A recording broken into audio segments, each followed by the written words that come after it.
All right, key questions. Burning questions heading into the 2025 season. First one, who is Michael Penix Jr.? I'll start off with this. I have my notes from the scouting report that I did. I'll read you who I thought he was coming out, and then we'll talk about who he is in year two. Pros, doesn't take sacks. He actually had only 31 career sacks on 1,759 dropbacks. That is an insanely low rate. So that's like 3 NFL seasons, basically, of dropbacks. He took 31 sacks, so like 10 sacks a season. That's Tom Brady, Peyton Manning-ish sort of numbers. Takes good chances down the football field. He's a gamer, plays winning football, plus arm, straight line speed, doesn't use lower half much, but makes up for it with quicker motion. Easy ball handling. Cons, not a playmaker outside the pocket. Accuracy can get spotty. Arm talent doesn't translate as well on the move. He's a 24-year-old rookie. Had 2 ACL tears in his right shoulder or his right knee, and then surgery on each shoulder. Slim frame that you worry about re-injury. Towed the line between relying on talent and giving them chances to make plays. Then last year down the stretch, I think you really saw the guy who's operates on time and doesn't take sacks. You still saw that guy who operates on NFL timing, which is so huge when translating college to pros. You saw a guy who's just completely unafraid to take chances on the football field. That is his biggest strength. That was what I loved with him at Washington, loved at Indiana. And then day one of the NFL, he comes out and is just slinging it. There is no hesitation, no fear in his game. And with the talent they have there around him in Atlanta, the sky really is the limit for this guy in this offense. I think it's going to could be a complete night and day, but we really don't know. It was still 3 games last year. When I took a visit in 2012 to the Indianapolis Colts, Pep Hamilton was the offensive coordinator, and they had a quarterback by the name of Andrew Luck. The meeting went like this. I walked in the room. Pep Hamilton pointed to the whiteboard, and it was a big number 12, and he walked up and he circled it about 12 times. And then he made sure that I saw that was the most important thing in the meeting. And then we left the room and had lunch. Michael Penix is the guy that you have to circle. And you have to say, if we can't keep him upright, it's on us and our season's over. I take a look back at the Washington-Atlanta game last year where we saw Jaden Daniels pitted against Michael Penix Jr. And it was some of the most fun quarterbacking of different styles that you'll see in the NFL. And to your point of him being unafraid to make plays and being on time and in rhythm with the offense, that's what makes him so much fun to watch. So for the Atlanta Falcons, just continue to give him opportunities with big-time receivers of different archetypes. You talked about him having a big arm. The thing I love about Michael Penix, he's got a big arm. He can go down the field. He also layers the football. He uses intermediate routes. He uses the middle of the field. He uses outside the red line on deep balls. He can throw it anywhere. I love to watch him, not just because he's a lefty, but because of the fact that I root for a guy who has had so much physically that he's had to overcome. Yep. And they've got their guy there. The only, red flag there is, can he stay healthy? Can they keep him healthy? All right, next one. Do the Bills have enough non-Josh Allen playmakers? They certainly added, in terms of just sheer number, they have enough. Whether it's Keon Coleman, Josh Palmer, Khalil Shakir, Curtis Samuel, Elijah Moore, Laviska Shenault in that receiver room. Obviously, at tight end, you got Dawson Knox, Dalton Kincaid. At running back, James Cook, Ty Johnson, Ray Davis. They've gone the kitchen sink approach. They've gone quantity versus over quality at a lot of those positions. But I do still think there is potential for some quality. Obviously, James Cook is a high-end running back in the NFL. I think Dalton Kincaid, when healthy this season, will establish himself as one of the best tight ends in the NFL.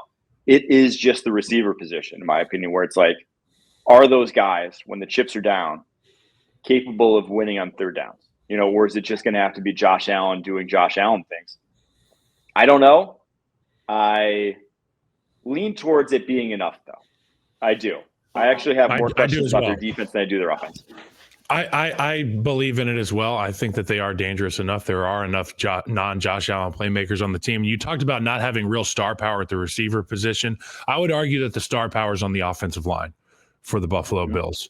And they do as good a job as any offense in the league of making third down a manageable or short situation, which plays right into the hands of Josh Allen, who has the ability to keep it on sweeps, powers, dives, or he can throw it. you want your best playmaker to have the opportunity to make the play on these big plays. Eagles do the tush push. That's their wild card. That's their joker card. And the Bills have that ability to do it with their offensive line. Aaron Cromer's group does a great job. And I think that feeds into the personality of Josh Allen, the confidence of going for it on 3rd and 4th down in those short situations. But yeah, you're right. The only question is, do they have any real winners on 3rd down, 3rd and long situations? Or is Josh going to have to go Superman all the time? But those other guys you named, they're pretty darn good with Kincaid and Cook. Yeah. All right, Carolina Panthers. Is Bryce Young set up that much better this season to get him to where he needs to go? Now, obviously, T-Mac, their additions, T-Mac, Rico Dowdle. Because Jonathan Brooks, second round from a year ago, it's been reported that he's unlikely to play this season. Horrible start to his career, obviously. Came into the NFL with an ACL tear, tore his ACL yet again. Really praying for the best for him. But it's just it truly is just T-Mac. I'm not like Rico Dowdle probably won't be pushing Chuba Hubbard for a ton of carries. He's not going to make a massive impact, in my opinion. It's just, is T-Mac the true number one that Bryce has needed? The reliable guy on the outside. I tend to think yes, but at the same time, it's still not like I look at the receiving core and I'm putting it anywhere near the top 10 receiving cores in the NFL. It still has its big warts. They still need to prove a lot in the NFL. But to me, it's more than good enough. And especially when you have an offensive line that's solid. This isn't an elite offensive line by any means, but it's probably somewhere in the 10 to 12 range. It's a good offensive line. It's not going to limit you if you are truly a franchise quarterback. So I think, yes, I think they've done enough. It's not spectacular, but if Bryce Young truly is as advertised, or as he was advertised coming to the NFL, I think he puts up the stats to match it this year. Agreed. Let's move on to Chicago here. I think we can both agree T-Mac's a great addition in Carolina. All right, can Caleb Williams and Ben Johnson work in tandem? That's a good one. You know the movie where the bald guy teaches the guy from Top Gun how to play drums? Oh, Whiplash. Whiplash. This feels a little Whiplash-ish. Okay, because you've got this freakishly talented young man in Caleb Williams, and you've got this coach who's obviously a guy who is like, no, this is the way that it's going to happen. Like, not my tempo. Okay, so if Caleb Williams can figure out the tempo for Ben Johnson, boy, oh boy, they will play a masterpiece. And let's hope that we don't get to that one scene where the coach puts forth the wrong music for the quarterback. Because you remember the scene where he's like, I put the wrong song in front of you, but you just played it like a madman. Let's hope we don't have to get to that point, and those two can be same tempo. Where he's putting different plays, giving Caleb a different plays than the rest of the O-line. That would be That's what it looked like actually happened down the stretch last year. Carl Williams, he said that happened all the time. I think the most underrated aspect of this pairing that I'm very much looking forward to seeing is Caleb Williams can freaking run. And as much as we oogle in awe over his arm talent and what he can do as a thrower, he can be a weapon in the running game that really wasn't utilized as that as a rookie year. Obviously, you don't want to get a guy killed right out the gate. But he Ben had Johnson, to run out of necessity, not out of design. Yes. Ben Johnson schemed and had a top 3 running game in the NFL with a statue at quarterback before this. No option runs, no add-ons. And we've said it since, the dawn of the read option when what's his face? Rich Rodriguez invented it at wherever it was that he was coaching. That it gives you a number. It gives you one more number in the running game. It West takes Virginia? out one more gap. It was before West Virginia. That's how he got the West Virginia job. Rich Rod came up with the read option before. But he was the supposed originator of the read option run. But it gives an unblocked defender has to play a gap that basically doesn't exist. So you get a numbers advantage every single play in the running game. You had one of the best running games in the NFL without that numbers advantage in Detroit. You just look at the other best running games in the NFL, whether it's Baltimore, whether it's Washington, like they have mobile quarterbacks. Buffalo, they have that. The best running games in the NFL nowadays. That is one of the biggest reasons and one of the biggest reasons why mobility is almost a prerequisite for a lot of high-end offenses is because of that, because it does so much for you in the running game that impacts the looks you get in the passing game. That's just so valuable that if you don't have that, you're falling behind. And that's why Ben Johnson goes to a place where he has a guy who can do that at a very high level that just wasn't utilized in that role. So I'm very excited to see that aspect of the offense because it's never existed in the Ben Johnson offense. We never got to see what he would do with a mobile quarterback, how he would incorporate into the running game. So I think that added, yes, I think it can work. Yes, I think it will work just because of that, because the running game will work there in Chicago. And once the running game's working, it just gets much easier to make the passing game work as well. All right, Houston Texans. Is this remade offensive line sturdy enough? And by remade, I mean Laken Tomlinson and sink at this thing. Cam Robinson. As it stands right now, your probable starting lineup: Cam Robinson at left tackle, Titus Howard at left guard, Jarrett Patterson at center, Juice Scruggs at right guard, Blake Fisher at right tackle. But you also have Laken Tomlinson there at guard, Ed Ingram there at guard, Trent Brown there at tackle, and Ariante Ursary, your second rounder, there at tackle as well. So what they didn't make up in quality, they for sure went for in quantity. So they have a bunch of names. They have a bunch of dudes there that have played football, that can maybe play football for you, but is it good enough? We're going to have to see because, as you said, all these guys have played football. The offensive line was a big reason as to why C.J. Stroud struggled so much in year 2. And clearly it was a priority in the building because they went and got all these guys. But Cam Robinson, is an NFL offensive lineman. Laken Tomlinson is an NFL offensive lineman. But these guys aren't absolute stars. It's not like they've got any star power. They need these guys first and foremost to stay healthy because you don't want to get to the second level of your offensive line, particularly early in the season. But C.J. Stroud's good enough, in my opinion, to make it happen with this group. I don't see it being a strength of their team, though. Yes, I think I'm of the exact same opinion you are, that this is not going to go well. The offensive line is not going to be good. It is going to have to be made up for in the fact that, one, you're changing OCs from Bobby Slowick to Nick Haley, coming over from Los Angeles Rams. That's where your gains are going to have to be made. I thought Bobby did a poor job of dealing with their offensive line struggles and even exacerbated them at times. That if it's going to look better, it's going to come via scheme. It is not going to become via. You got to help your guys out. 100%. And I think if Stroud trusts the scheme, you don't necessarily need to trust that talent. He's quick enough from the pocket that he can make it work. And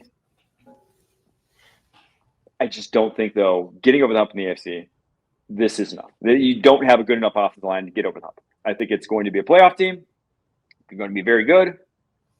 I am terrified of this team having to come from behind against someone like the Ravens, the Bills, the Chiefs come playoff time. I just don't think if people can pin their ears back against this front, I think they're in trouble. All right, Jacksonville Jaguars. Can Trevor Lawrence live up to the hype? Can he maximize his potential with his new setup of Liam Cohen, of Brian Thomas Jr., of Travis Hunter? I mean, this one's crazy because, if you have to, or else the story's drastically different for Trevor Lawrence. Well, that's what I was gonna say. He will maximize his potential. It's just his potential may not have been as high as everyone thought it was. If he doesn't play well this year, that's just or plays just fine and isn't a top 5 to 10 quarterback in the NFL. Well, then he's just not a top 5 to 10 quarterback in the NFL because the pieces are there that he should be playing at that level if he really is that guy. So I got him as my weird comeback answer, player of the year recipient. I hope he does because he's a fun quarterback to watch when he's humming. That game against the Chargers a couple years ago in the playoffs, he slings it. I love watch quarterbacks who are just unafraid to just drop back, hit the back foot, and just throw. And Trevor Lawrence is one of those. So, all right, next question. Los Angeles Rams, can Matthew Stafford stay upright and healthy for a team with Super Bowl aspirations? You got to think so. I mean, he's got a guy who can get the football too quickly on the outside there in Devontae Adams. Let's hope that he looks like himself. And any team that is led by Sean McVay, I have the utmost in confidence in offensively, even if they do have struggles at the offensive line position. Matt Stafford's a guy who's no stranger to taking lumps in the NFL, but, getting the football out is something that Matt Stafford can do a great job of. I'm looking forward to watching him again. We're lucky to be able to watch Matt Stafford play, particularly in this system. Yeah, fully healthy a year ago. Only missed one game the year prior. Obviously, 2022 was marred by injury. His last couple of years in Detroit marred by injury. Has had back issues over the course of his career. We said it, though. We've said it a few times. The offensive line there, we thought it was thin last year. It's even thinner this year. So it's not necessarily, to me, the question isn't, can Matt Stafford stay upright? It's, can the offensive line stay upright? Because if you lose as many people, like if they lost 3 starters this year on their offensive line the way they did last year at points, it will be untenable. They will not be able to win the NFC West. So that's where and then that obviously would contribute to. They're going to have to get really creative, himself. unlike Slowick and Houston. Like, they're going to have to get really, really, really creative to be able to make things work if the offensive line doesn't hold up their end of the bargain. Next question. What does J.J. McCarthy have in him? Should I read J.J.'s scouting report coming out? Let's do this. All right, pros. Elite pocket movement, fearless under duress. He's a flamethrower, can hit any window he wants. Baseball pitcher-esque motion. Can play with anticipation with some amazing throws. Very accurate on the move. Has won every stop of the way. Cons. One-speed thrower. Layering question marks. Missed underneath defenders on crossers numerous times. Likes to force the first read. That's when he attacks tight windows most. He overstrides on far hash throws, making his accuracy iffy. Underneath accuracy isn't elite. Won't take speed off the throws. Doesn't adjust arm angles from a pocket, and doesn't want to give up on plays when there's nothing there. I don't know. Well, I think it'll be fine. We're going to get the most out of him. I think it's just going to be like fine. I don't think he's going to be elite. I don't think he's going to be a bust. I think he'll just be fine in that offense. Bo Nix from last year. I think that's a potential, like Bo Nix-ish, where it's just like he can operate enough that you are take care of the football, make some throws. I think that's a fair projection, given what I saw from J.J. McCarthy at Michigan, given he's had a year now to prepare under the offense. I think that's what we could see. All right, Jets. Can Aaron Glenn stabilize the culture in New York? Yes, I'm sure it's already happened. I'm sure that he showed up and they're like, thank God there's a parent here now, because of all the things that have happened in New York. I don't know how any of this equates to success, but I'll tell you that first thing you need to do is sterilize the building. And I'm sure that Aaron Glenn's done that. The thing is, like, Robert Saleh was a culture guy too, though. It's to me, it's more than that. But then he got out of there and culture fell apart. Yeah. Well, obviously, yes. Second half of last season was a joke. Post firing just last season, I guess that was week 4. So I think second half, second 3 quarters of last season was a joke. Yep. But I think it's going to take more than that. Like, I think they'll be a more competitive team because of that. But you still need more, and obviously more being weapons on the outside and the quarterback. You still need a quarterback that can, like, go toe-to-toe with some of the best in the NFL. And let's say, I just don't think they have it right now. All right, last one here. 49ers. Can they stay healthy? This is the big question, man. Christian McCaffrey, dude. If Christian McCaffrey isn't healthy, this offense looks so different.